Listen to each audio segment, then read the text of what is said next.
So next we see what are anecdotal records. What is an anecdote? Anecdote means a short narrative or story. It is told or recorded in past tense, form of recording observations of children or nurses. When will you observe? Children engaged in an activity or interaction, or when the nurses are in the wards. You need to observe them. The observation starts when the nurse or the child begins to engage in an activity or an interaction and finishes when the child stops participating.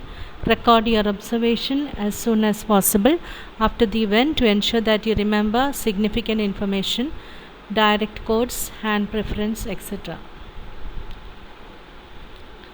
What will you record? Record what you see or hear objectively, body language, facial expressions, tone of voice, and direct quotes.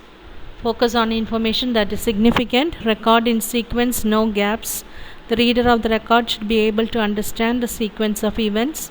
How will you record? Use the format provided on the CD. Record child's first name and the age in years and months.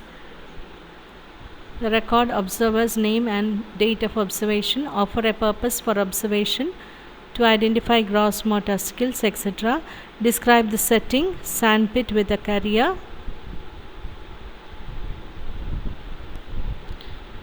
What do we use anecdotal records for? Useful for recording significant events that tell us something about the child's development, interest, strength, emerging skills, and needs.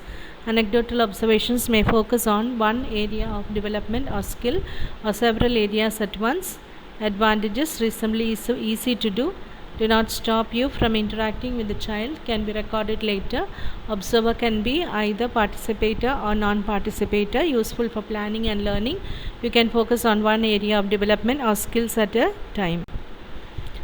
Disadvantages: observer's involvement may influence the child's behavior, relies on the memory of the observer.